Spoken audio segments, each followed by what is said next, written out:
you might notice. This might not be no surprise to you, but that was a huge surprise to me. So welcome to supersfarm family. I am at our newer shed this afternoon, and we're having a latch problem with the doorknob on the shed. And I thought it might just be a good opportunity for me to go ahead and change out that doorknob anyway. It's something I was planning to do. I had an old doorknob that I used when we were selling our home in Houston because I didn't want people to be able to go into my closet. We hadn't quite moved everything out yet, and I didn't want people to go, that were viewing the house to be able to go in my closet. So I bought these doorknobs that you can lock. That when we sold the house, I put the regular closet doorknobs back on the closet. So I'm gonna go ahead and switch out this doorknob. Hopefully that will resolve the problem, but I'm just gonna bring you along for that. Thanks for watching. This is the door rather here, and you can see I'm just gonna push it and it comes right open. So what we've been having to do is make sure it clicks a couple times to make sure it kind of stays put. But I've come out here 2 mornings and the door's open. So this is the shed where we keep our little baby birdies. Right, there's our baby birdies. And I would just hate if something found its way into this shed in the middle of the night or something like that. So I was thinking it might be a latch problem here, but I'm not really sure. So I'm just gonna go ahead and change everything out and then kind of go from there. All right, this is a bit extender. Let's see if I can get it to focus a little bit. Sorry about that. And this is so helpful to not lose my bit. For some reason, when I put my bit, the part that goes in the tip of the screwdriver, the drill, directly into the drill, it always falls out. So I'm gonna use this bit extender.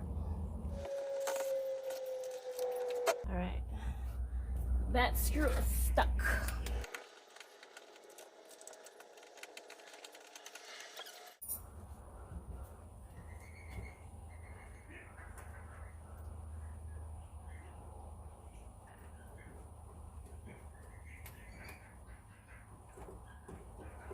Okay, one of these screws, probably can't see, well, I know you can't see the screw, but one of the screws is actually stripped.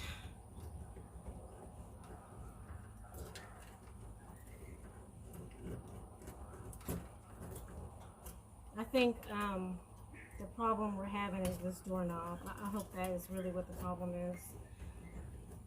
Unfortunately, some of the components of this shed were not very well put together. When me and my dad were doing the electrical, well, mostly my dad, I was like the flashlight girl. But when we were wiring it,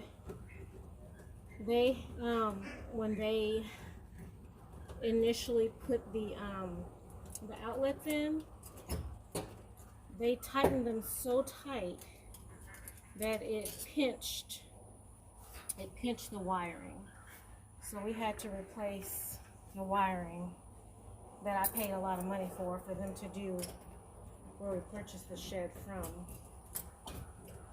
Okay, yeah, this other screw is completely stripped. I'm gonna have to go back to the house and grab the pliers. All right, family, I'm back with hopefully the right tool. Okay. I just need to grab the screw because it's completely stripped, and I can't screw it. Oh gosh. Oh man. Man, that screw is almost gone. I like doing these kinds of things on the homestead. I mean, even when we were living in Houston, I liked figuring these things out. Like I said, I changed doorknobs. I used to love to take the vacuum cleaner apart and clean it out and deconstruct it. I did that to my toaster machine before. I've always liked those types of projects. In the last couple years, I've had a really strong desire to build things, but my fear was stronger than my desire.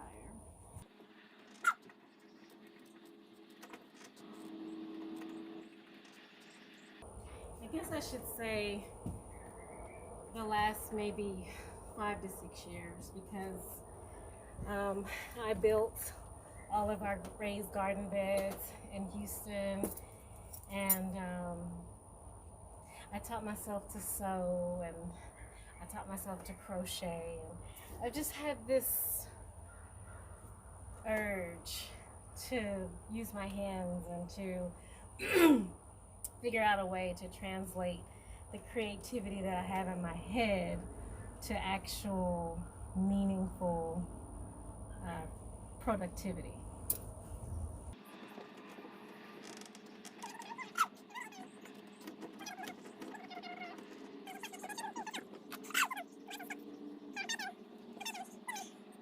So I can get my blade out. I don't know how to get those strip screws out.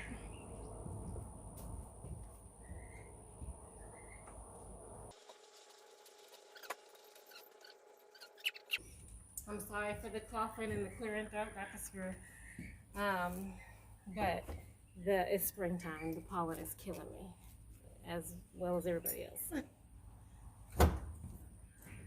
So let me try again with this one. It's a lot worse. Yeah.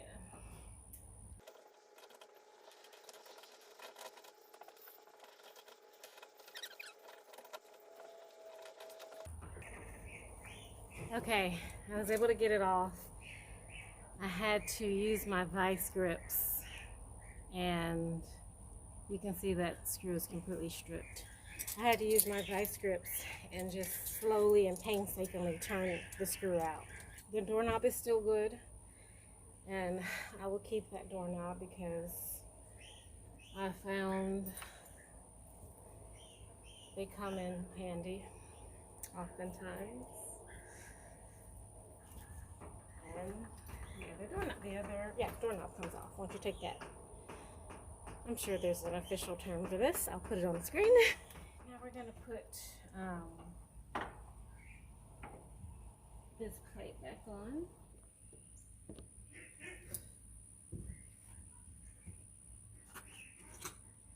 I'm gonna try to use this flathead screwdriver to basically force that screw where I want it.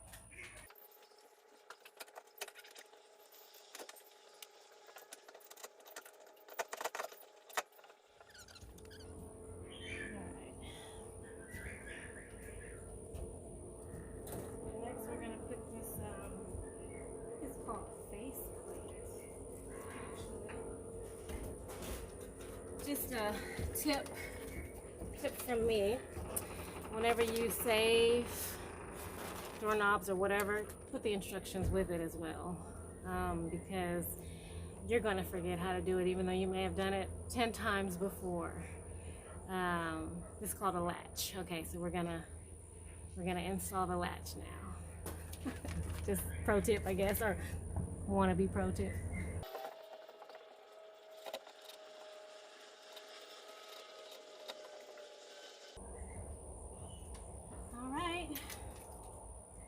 So then we're just going to put doorknob on.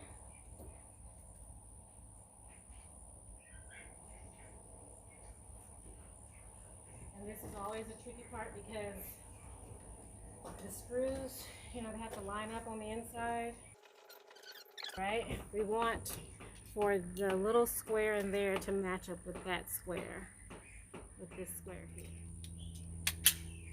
There we go. So when we get it in there, we can turn it if we need to put those screws in. the screws in here. This is always a tricky part. So I do it outside of the door. So once I get it in the door, I already kind of know what it's supposed to feel like. The very long ones, right? As compared to like the ones we use on the Latch. See, this has to go all the way through the door.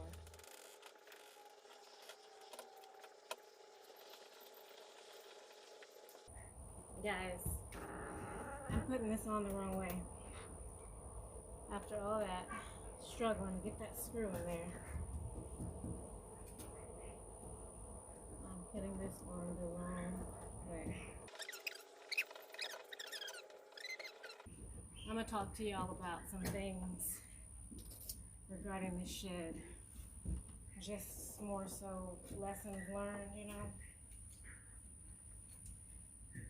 So you're not going to be able to see what I'm doing on the other side. So I'm going to get it on there and I'll be right back. Well, we hope. All right, family. So we got the door fixed. Look at this.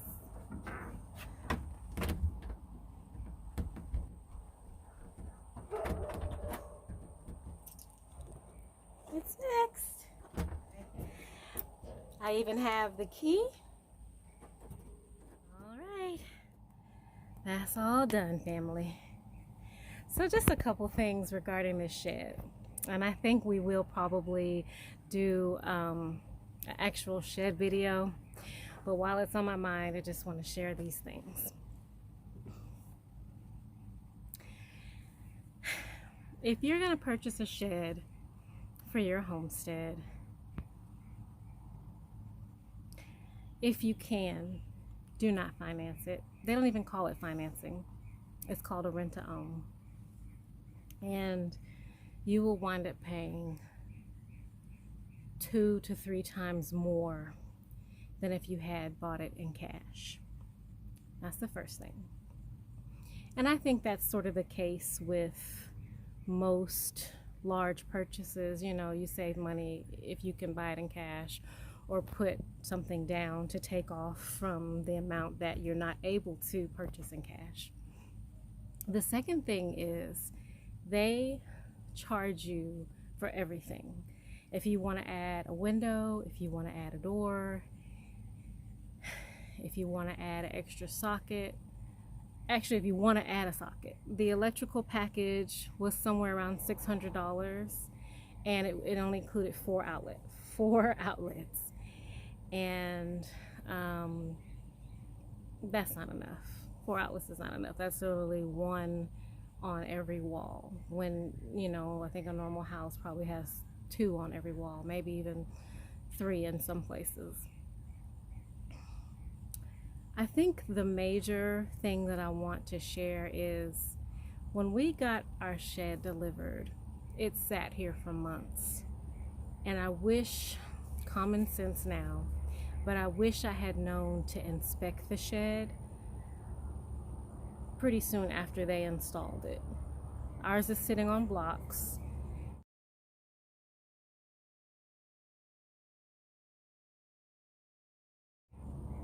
And they came and they installed it, but the braces that were on the inside of the shed were not removed, right? They put these big X braces, cross braces on the inside of the shed, so when they transport it, you know, it stays stable. But they're supposed to remove that when they deliver it. All right, so these are the center braces that I was saying need to come off. These two 2x4s right here, and of course I saved them. It's some good wood, but they were hell to get off. Second thing is they're supposed to make sure all of the windows and doors are level, and you just simply, you know, open and close your window, open and close your door. They're supposed to make sure that the lock, they give you a key and the lock works. I didn't know any of this. And I think the big thing that we didn't realize, and this is new homesteader, new to this journey, I just want to share with you, this may be very common sense to you, but we did not know that even though they wire the inside of the shed, they do not wire the shed to your electric source. So on our property, we have 2 meters. This shed sits at the front of our property because our original intent for this shed was going to be like a farm office, or maybe eventually some type of farm store, because I really have a desire to expand the herbal side of our business, or of our farm. It's no business yet, but I'm really interested in that. And so when we purchased the shed, that was one of our goals. And also our youngest daughter, our entrepreneur, the one that you guys saw cut the grass in a few videos back, she has business ideas. And so our goal was to sort of share this space with her and really empower and encourage her to do her thing, right? So anyway, we got it. And it sat here because we were right in the middle of that surge in prices where everything, lumber, plumbing materials, electrical materials, everything was just ridiculous. When we got our original quote, I'm not lying, guys, when we got our original quote to tie this shed into our front meter box, it was $10,000.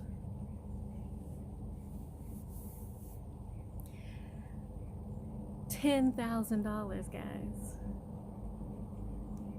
So it just sat here, and we saved, and we decided we were going to do it out of pocket, and we were going to do the work ourselves, not pay for that $10,000, but we were going to buy the materials and do the work ourselves.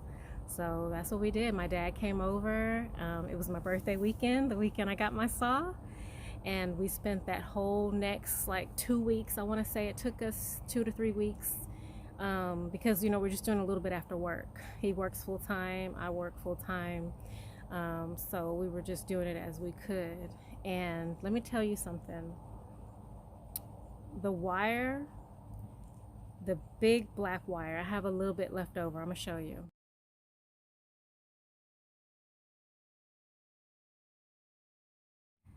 The wire to bring the electricity from the shed to our main box was $500. You might notice, this might not be no surprise to you, but that was a huge surprise to me. So all of the materials and everything just to take the electricity to our box was over $1,000. And so the other things are, of course, the insulation, which you've probably seen. We bought that. We're going to put that in, and the flooring. So we're just going to do a little bit at a time, and get it done. So anyway, guys, just sharing my life with you again, and I hope I can encourage you guys to just get out there, stop making excuses, and stop waiting for permission to do that thing you've been dreaming of. Peace and blessings from supersfarm.